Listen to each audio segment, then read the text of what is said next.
Hello, everyone, and thank you for joining us today.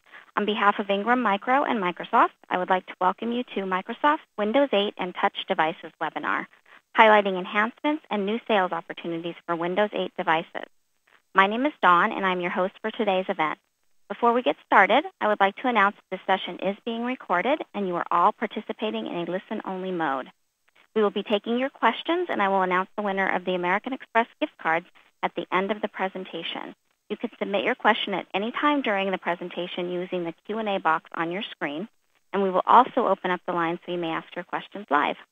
Now, I would like to introduce Doug Thompson, Account Technology Strategist. Over to you, Doug. Thanks. Good morning, everyone. And today we'll be covering selling Windows 8 devices for business. I'm really excited about you joining me today, and we'll have some Q&A at the end of the session for anything that I happen to miss or you would like a little bit more detail on. So the first thing we would talk about the opportunity that's out there. This is a huge opportunity. It's probably the biggest one that we've ever had as long as I've been with the company, which has been for over 12 years. And I'm really excited about this and the fact that from end to end, from form factors to services to applications, we have just a really, really great story. If we focus on form factors, we're talking about tablets, convertibles, laptops, desktops, all-in-ones. And with the way that Windows 8 works today, it's just really enables some great new scenarios and great new light devices, cool devices, and of course touch. Touch should be is a great seller. It's expected by a lot of people, and just a really great experience with that one. Now, from the services perspective, this opens up new opportunities to manage these devices and provide security for them. Managing mobile devices is for a lot of businesses is a challenge. It's something that's outside of their walls. They really don't know how to do that as well. And as devices walk around the building as opposed to simply being plugged in, it gets to be a little bit bigger challenge to that. And with all the new form factors and the different types of devices, again, how do you manage those type things? Desktop virtualization, Hyper-V is now built into Windows 8. So the virtualization experience is much richer than it was in previous versions of Windows, and enables some new scenarios from being able to test new applications, to run environments side by side, or from demonstration purposes. And then also data migration. Now we've included a great wizard with Windows 8 to help move those things, but a lot of people need help with the data migration and the settings and things like that. And finally, applications. Typically when people refresh their PC, they'll upgrade to the new version of Office as well. And the way with Office 2013, it's really great experience from multiple methods of installing it, from the click to run to the full install. But it's a lot of opportunity for you to go out and monetize that. Finally, the upgrading from Windows XP in line of business apps. April next year, we end support for XP. The day after we support that, there'll probably be something that hits that. So stressing with your customers at the end of the road for Windows XP is near, and sort of create an urgency around that. And then the remediation of the line of business applications, because some of those will be dependent on Windows XP from an install perspective, or they're just not sure they came about that. So how do we go about validate that they'll actually run in our new Windows 8 environment? So that's a big opportunity that I see all the time out there. Probably the last two, the upgrading Windows XP apps and the line of business apps is a huge opportunity that I see every day when I'm out in the field. Now, so the best Windows, I talked about a great opportunity, and this is really the best Windows yet. And I'm really excited about this because when I started the company, it was back when we launched Windows XP, and boot times were, if you got less than 2 minutes, you were pretty happy with that. So the performance now, the boot time's up to 36% faster. I mean, I've seen cold boot times, mind you, in around the 20-second range, if not faster, with the new SSDs and the changes we've made to the firmware of the operating system. A battery life, up to 13% longer battery life. Is a real-world example. I installed Windows 8 on a laptop, an old Lenovo laptop that I'd been running Windows 7 on, and it got 10% battery life just from that. And again, that was a system that really wasn't optimized for Windows 8. So increased battery performance out of that. And less memory usage. One of the things we did was got smarter about how we actually started services and the memory that Windows itself consumes. As you get smaller devices and you need longer battery life, typically you want to try to use as least amount of RAM as possible. So we got smarter about how we did those things, and now we've actually freed up, up to 22% less memory usage from Windows itself That frees it up for applications to run better, but also if there's less memory being used, there's less power being consumed, and thus battery life improves greatly that way. Business and productivity enhancements. We've really secured this. If anybody's ever had a rootkit or tried to get rid of a rootkit, which seems to be the more prevalent form of malware these days, it's hard. And the way they do it is rather nefarious, is that they actually load themselves before the operating system so that they get control of the hardware, and they tell Windows that, hey, I am the hardware, and go ahead and run. But underneath that, they're starting a botnet or doing some other thing, tracking what data you're sharing, keystrokes, things like that. So now with the improvements we've made to UEFI and some of these business improvements, it's more secure with Trusted Boot and BitLocker. We've improved BitLocker to the point where it's actually only encrypts part of the drive where the data is stored. So what this will do is actually enable better compression and faster performance from that. Also enable things from a network unlock perspective. For example, if I forget what my PIN is, I put a PIN on my BitLocker, my password, I can't unlock the drive, I can plug it in the network and have an administrator go and unlock it from that way. The Trusted Boot, what that's going to do is prevent that rootkit from ever getting installed. Because what it does is and this is a UEFI standard, it's not a Microsoft standard, but one we took advantage of, is every step in the boot process has got to be signed. It's got to have a certificate with it. So as I'm booting it through power on self-test and then on to the next part of that before I hand off to the OS loader, if malware tries to insert itself in that boot process, it's not going to be signed.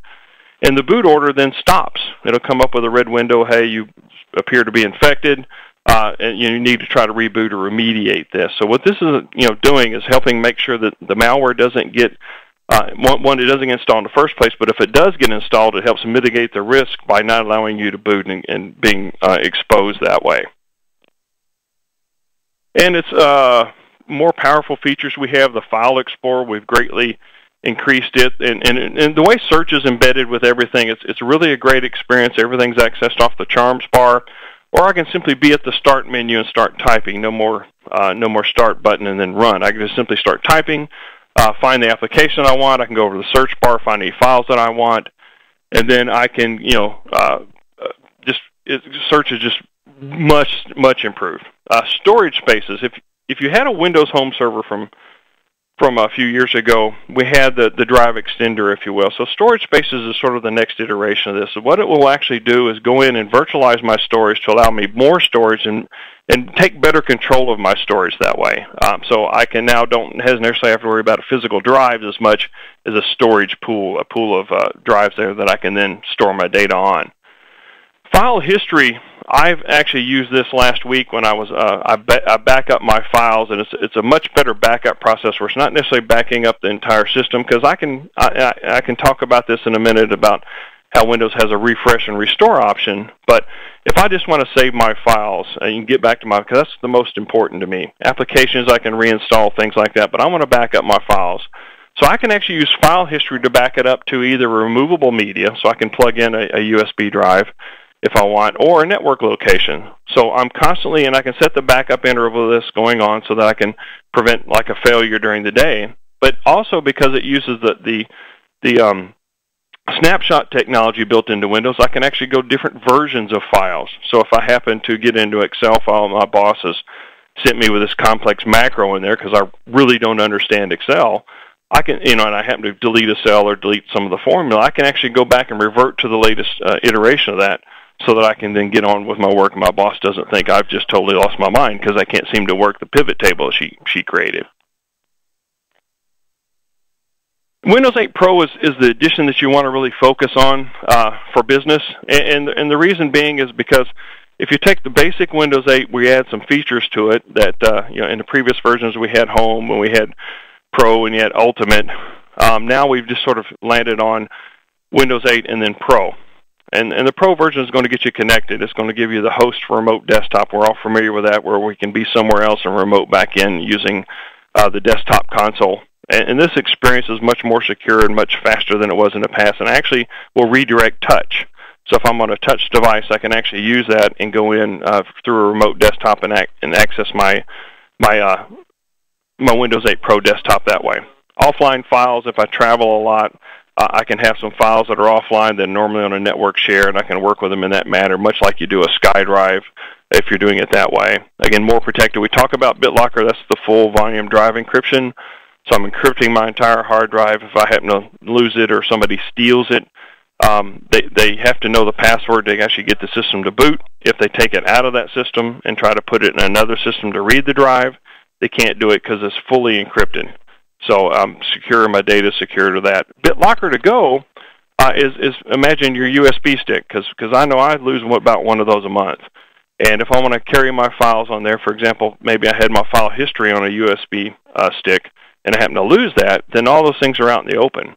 But if I use BitLocker to go, then that drive is encrypted. Now, the great thing about that is I don't have to have a TPM for that to work. I can simply use Windows 8, I can go in and encrypt it, and I can actually read it off other systems, perhaps a Windows 7 system, or even going back to Windows XP system. All I have to know is the password for that USB stick to unlock the BitLocker and the encryption on that. But if somebody doesn't know that, they're just simply out and about, they won't be able to get in and see my files. Encrypting file system, we've had that for quite a while. We've done a little improvements to that to make it better, and what that is going to encrypt the actual files on my hard drive. Not that full volume, but it'll actually encrypt whatever files I say to go ahead and encrypt. So it's a little bit more granular than BitLocker, if you will, which does the whole volume, but it's another method that you can do that. Not quite as secure as BitLocker, but it's just another method you could use. Now, more productive. The client-side Hyper-V, I talked about, it uses the same Hyper-V that we have in Server 2012. So we have the full virtualization stack, the rich management we have with that, and also the performance improvements we've made with that. So I can have a Windows 8 desktop, a Windows 8 system that I currently use. That's what I use day to day. But for example, I have an application that needs Windows 7. I can go back to Windows 7. I run a virtual machine with that, or I'm simply just doing testing, going back and forth to seeing what I can, seeing something between machines. So I don't necessarily have to be connected anywhere. So if I'm a software developer, I can actually test and see what this looks like on another version of the operating system without even trying. So remember, I have a virtual machine there, spin it up, and I manage the full rich virtualization stack that you'd expect in server now on the client. Location-aware printing. This first came about in Windows 7, but I really found this valuable because it knows what network I'm attached to and what printers I'm at. So, for example, if I'm at home and I go to print something, I can set a default printer for home. If I'm at work, I can set a default printer for work. So that means when I'm at work, I won't be printing something I think is like a color printer I have at home. It won't be trying to print to that. It'll automatically default to the one that I have at the office. And likewise, it remembers which network I'm on, so that it knows what the default printer for that network is. So no more printing out your resume when you're at the office when you meant to do it at home or something like that. Domain join. Again, this is critical for most businesses. They'll have a domain in there because I want to apply the next thing, group policies to it, or I want to have the security of the network, so I keep all my users in Active Directory as opposed to having to remember user accounts in each system that's around. So this allows me to, again, get those advanced business functions. If I've got an Active Directory network, I've got to have at least Windows 8 Pro out there to use and be my operating system of choice. And then you get eligible for professional-grade offerings, for example, Windows Intune. We talked about management earlier, and oftentimes when you talk about management, you get System Center Configuration Manager. Well, sometimes small shops like that don't necessarily have the infrastructure or need for the horsepower of a System Center Configuration Manager installation. But what I can use then is Windows Intune, which is our cloud-based system. So I can actually manage all my systems. I have a small company, say like 20 people. I can manage all my desktops from the cloud, and I don't have to invest in that hardware infrastructure and the servers and the System Center, everything to have on premise. I can do it from the cloud. This also expands my management control outside of my four walls, if you will. I can go out through the internet, and I can go out and reach and touch my devices as I go that way. Not only is it for Windows devices, it's for other devices as well. So again, if I'm thinking Intune, I want to manage my Windows Phone or something like that, I can all manage that all from Windows Intune. And then you get the benefits of volume licensing and software assurance. So I can take advantage of that. I can upgrade to Enterprise Edition. I can get the software assurance so that, say, when Windows, and next version of Windows comes out, that we can go ahead and upgrade to that or downgrade to that as I need to with that. So it gives me that peace of mind that I'll always have the operating system or the software that I need to conduct my business. And again, Windows 8, the timing of this and the timing of the new era of PCs, it couldn't be better. We get new form factors. Again, we've had tablets for a long time, but as I tell my customers, because I've been doing tablets since the Windows XP days, this isn't your father's tablet or your grandfather's tablet that way. These are new light, sexy form factors with that you just sort of want to carry around with you. Most of them weigh, some of them weigh less than the competitors on that. Some of them weigh right around the competitors, but they have great battery life, and you just really want to carry them around with you.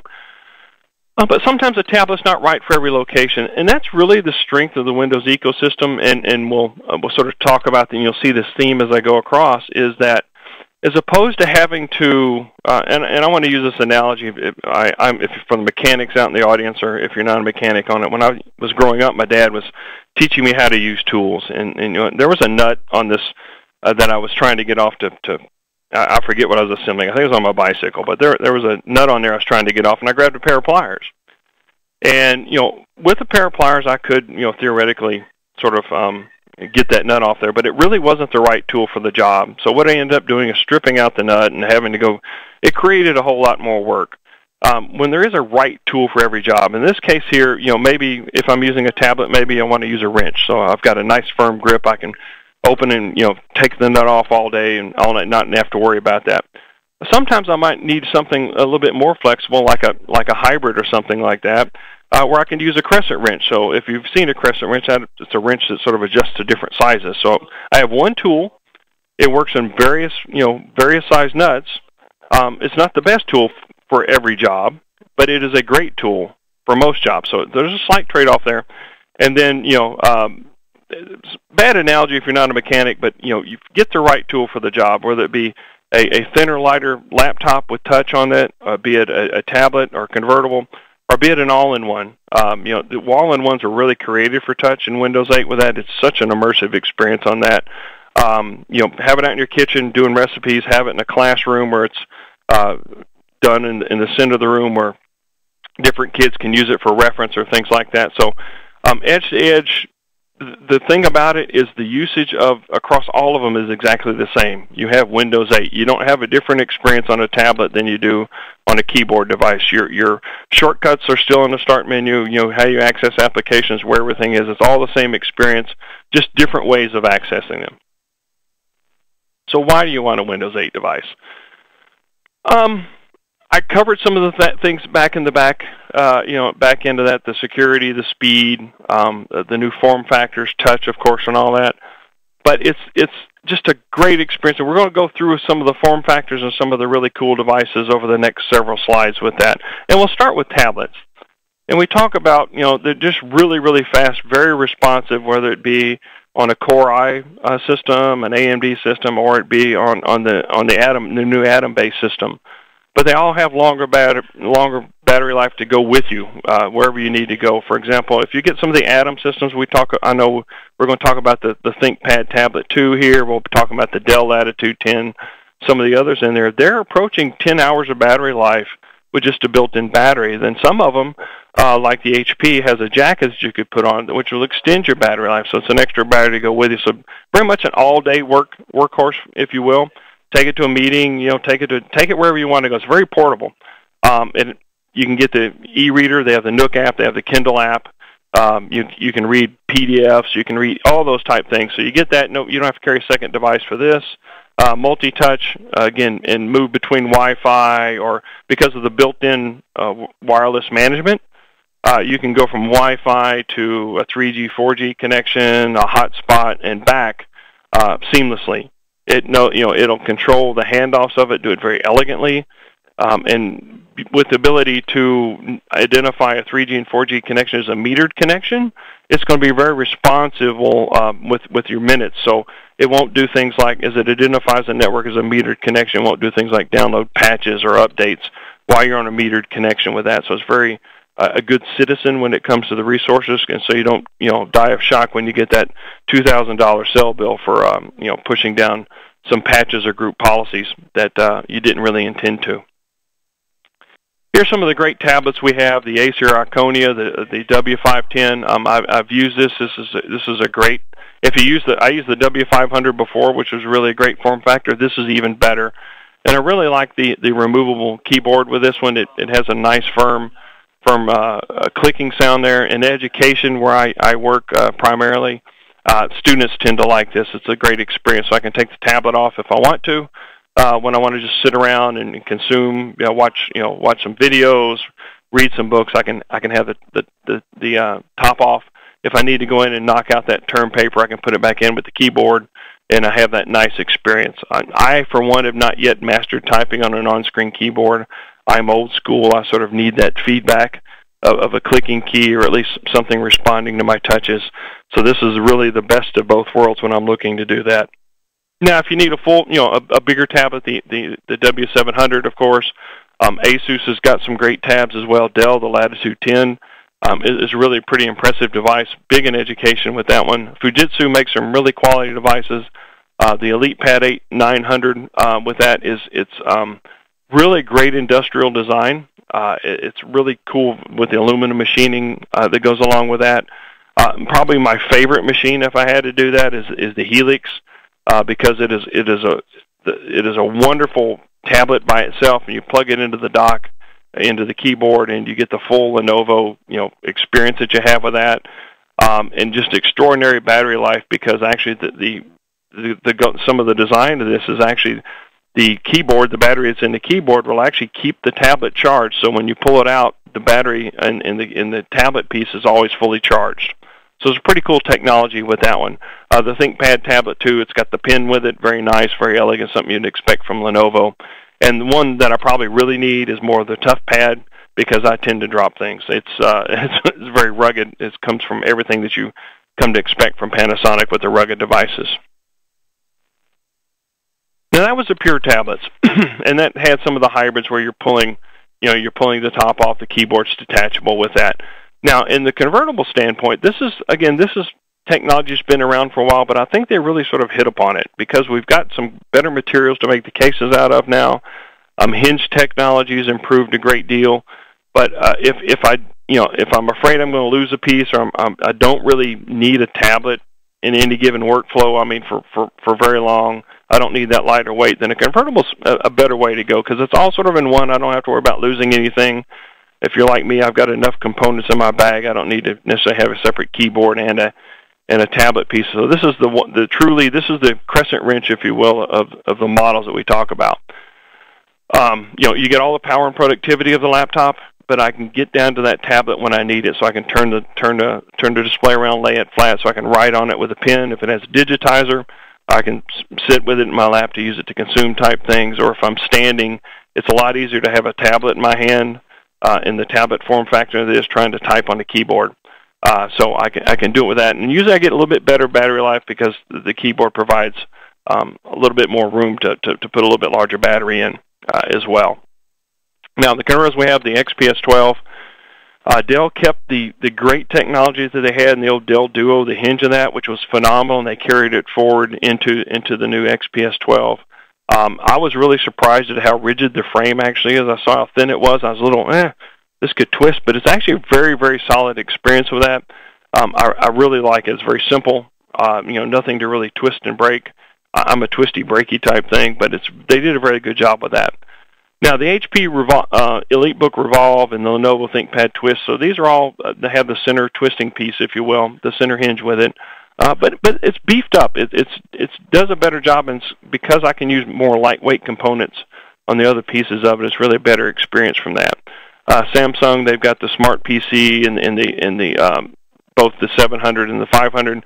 Samsung makes some really quality products with it. If you remember the Series 7 tablet they had for Windows 7, they've improved on that.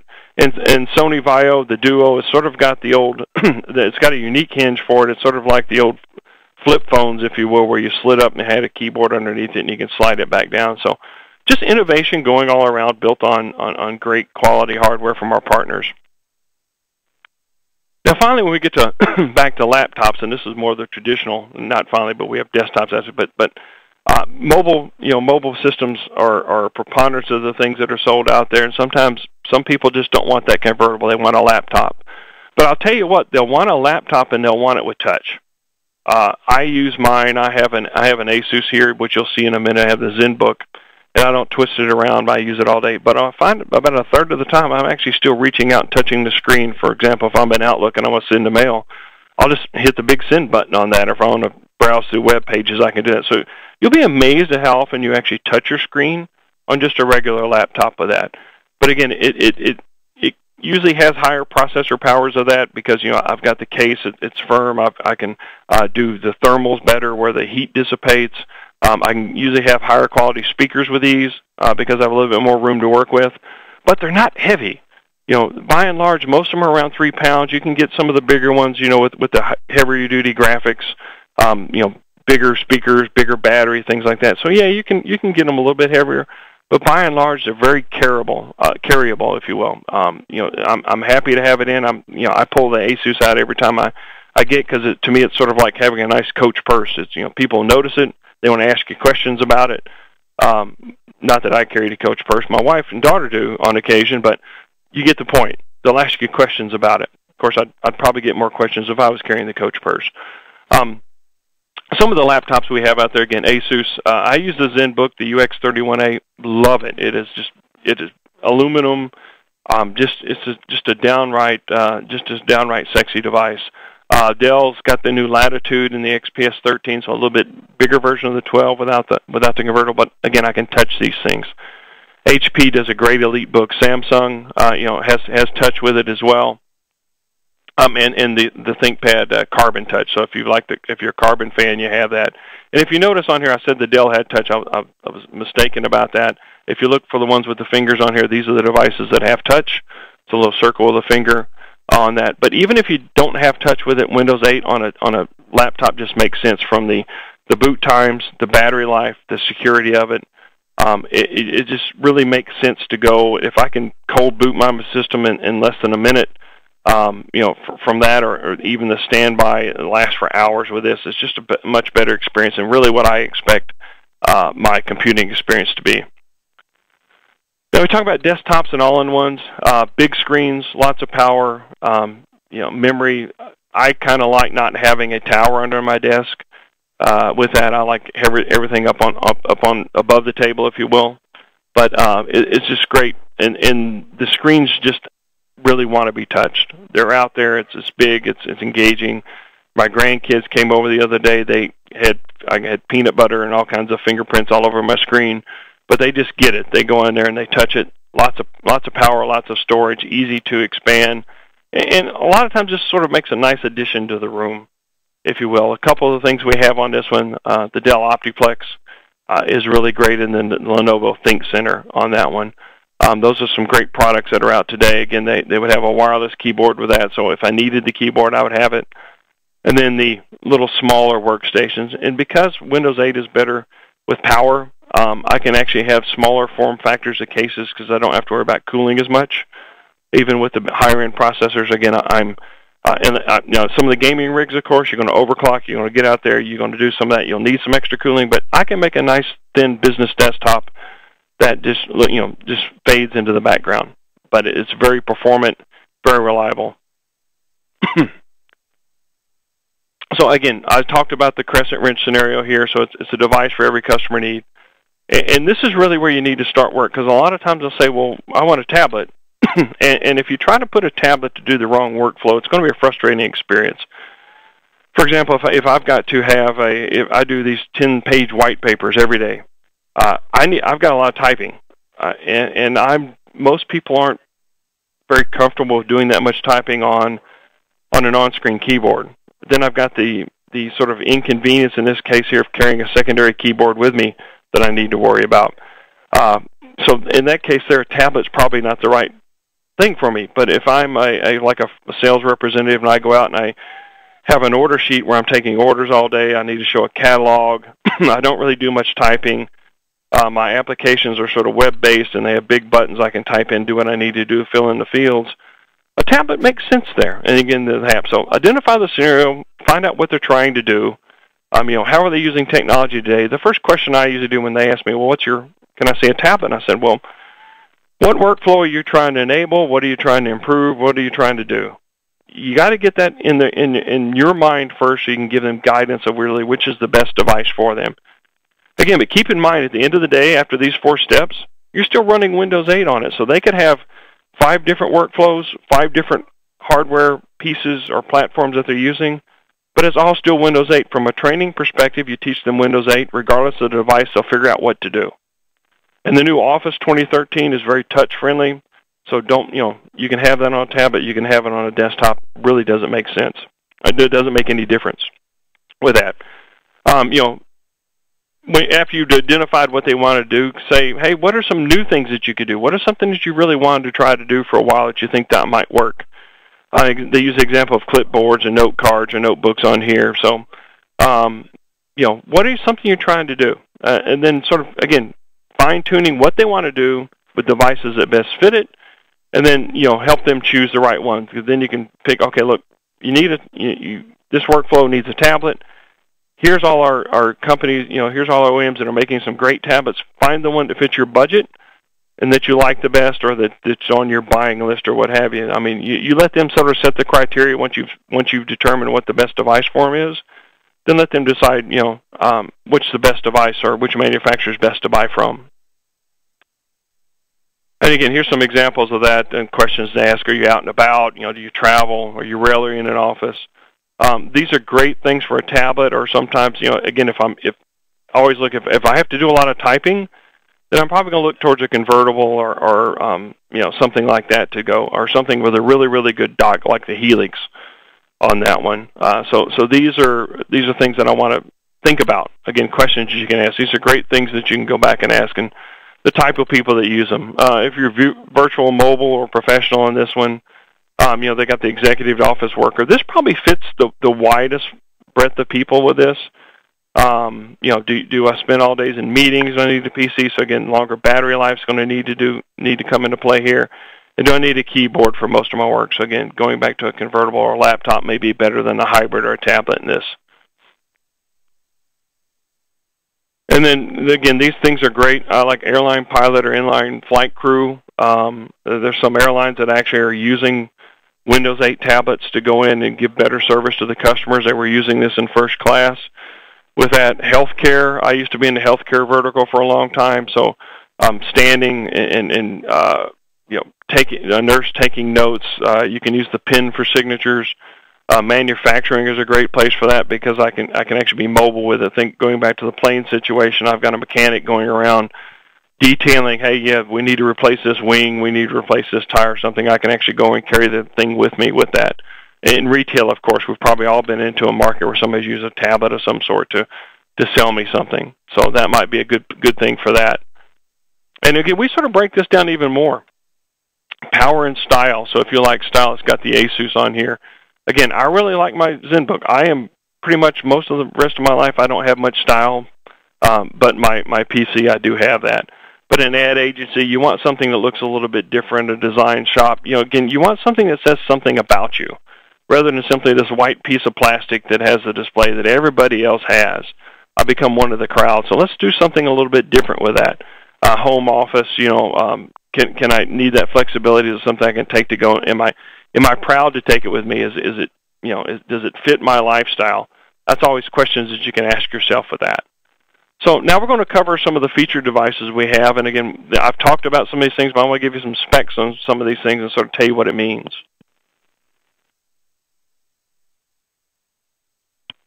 And the first one I want to talk about is the Lenovo ThinkPad Tablet 2. If you notice the little red button in the upper right-hand corner or the upper left-hand corner of the tablet as we're looking at from the back, that's a pen. So it's got a nice little cubby holder. I can put the pen in. I don't have to worry about losing it. Very lightweight with that. I'm 1.25 pounds. I mean, that is lighter than an iPad. You can carry it around all day, not know what's in your bag. You get 10 hours of battery life with it. It's powered by the again Atom, the new Atom that they have with that. 2 gig of memory, 64 gig SSD, very fast SSD with that. and reasonably priced, you know, the $600 to $800 range, depending on how you want it configured. Maybe a little bit bigger hard drive if you like. But it's got the rear-facing cameras, the front-facing cameras, and the great thing about the rear-facing cameras, I can go and use it for documentation.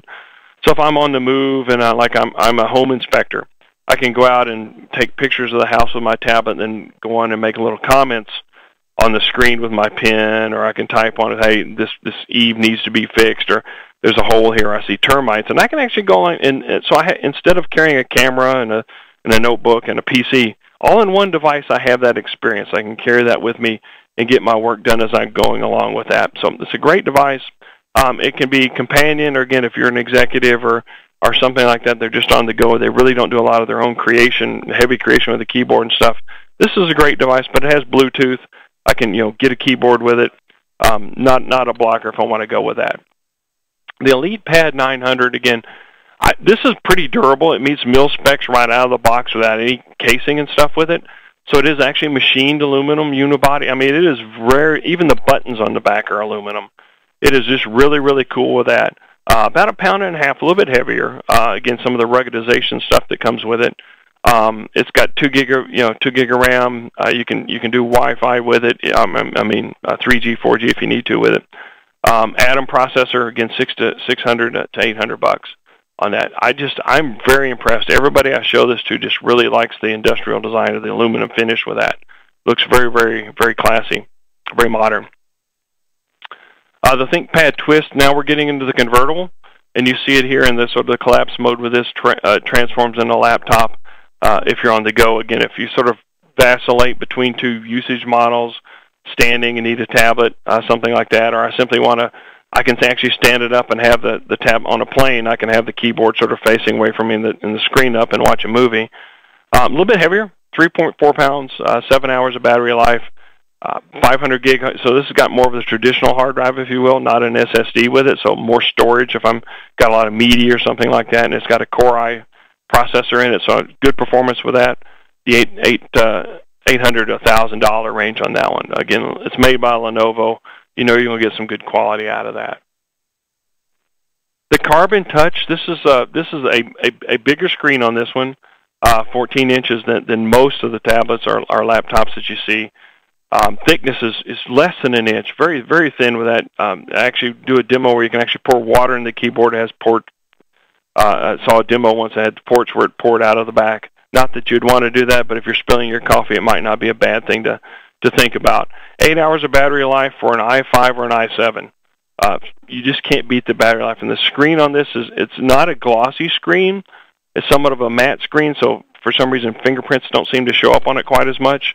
Around the $1,500 range. It's got a 256 gig SSD, so a lot of speed, a lot of storage. I mean, if you are the power user and you're on the go and you like reliability and the things that Lenovo's known for, this is something to think about. A lot of engineers I know like this to carry around. They're very impressed with the specifications, the choice of this.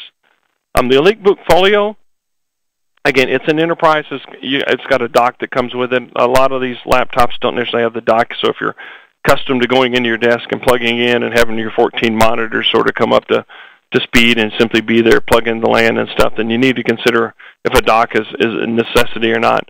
The EliteBook Folio has this, 3.6 pounds, so again, not heavy by old standards with that, very reasonable to carry around.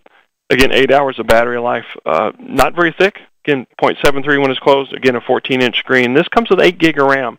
So if you're doing those big, if you're a developer, if you're doing photos or movies, things like that, then this is going to give you the performance that you want. Got a Core i5 and 128 gig SSD, and again for about $1,200. If we go to the salescenter.com, OEMSalesCenter.com, these will give. There's a lot of resources here for you. You've got videos which go in and sort of little walk around with, if you will, of the device that you're looking at. If you want to have something playing in the background, we got a loop, sort of goes over the devices, shows them all that. You can do customizable flyers here. You can see a lot of those that are there. We can put your brand on, your contact information. If you need email templates, banners. So this is your one-stop stop for everything that you would need from a collateral perspective to go out and sell some of these great devices. If you look at some of these things, the wait is over. some of the designs. Really cool things here. And then, what's important to me, it being in education, is the K through 12 student devices. So we've identified some devices there that will help you go target education sales with that. So it's a great one-stop shop for all the cloud you'll need to go out and help evangelize Windows 8 and show it to your customers. Now, I do want to talk about a little bit about Windows 8.1. This has sort of come to life here over the last. We used to call it Blue. Code name was Blue. It's going to be due out later this year, and it's going to be a free upgrade to Windows 8 users on that. So that will be, if you have a Windows 8 device, be it Pro, be it Home, you'll be able to upgrade to 8.1 when it comes out.